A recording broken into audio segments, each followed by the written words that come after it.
ತೆಲಂಗಾಣದ ಒಬಿಸಿ ಸಮುದಾಯಕ್ಕೆ ರೇವಂತ್ ರೆಡ್ಡಿ ಭರ್ಜರಿ ಗಿಫ್ಟ್ ಕೊಟ್ಟಿದ್ದಾರೆ. ಭರವಸೆಯಂತೆಯೇ ಒಬಿಸಿ ಮೀಸಲಾತಿ ಏರಿಕೆ ಮಾಡಿದ್ದೆ ಕಾಂಗ್ರೆಸ್ ಸರ್ಕಾರ. ಅಲ್ಲಿ ಒಬಿಸಿ ಮೀಸಲಾತಿಯನ್ನು -23ರಿಂದ -42ಕ್ಕೆ ತೆಲಂಗಾಣದಲ್ಲಿ ಹೆಚ್ಚಳ ಮಾಡಲಾಗಿದೆ. ಚುನಾವಣೆಗಿಂತ ಮುಂಚೆ ಭರವಸೆ ಕೊಟ್ಟಿದ್ದು ರಾಹುಲ್ ಗಾಂಧಿ ಅಧಿಕಾರಕ್ಕೆ ಬಂದರೆ 6 ತಿಂಗಳ ಒಳಗೆ ಮೀಸಲಾತಿ ಹೆಚ್ಚಿಸ್ತೀವಿ ಅಂತೇಳಿ ಭರವಸೆಯನ್ನು ಕೊಟ್ಟಿದ್ದರು.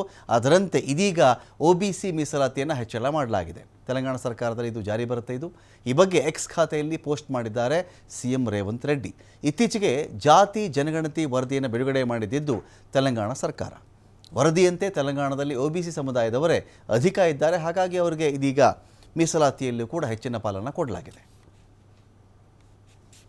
I request the Minister for Transport and BC Welfare to introduce the Telangana backward classes, scheduled caste and the scheduled tribes reservation of seats in educational institutions and of the appointments or posts in the services under the State Bill 2025.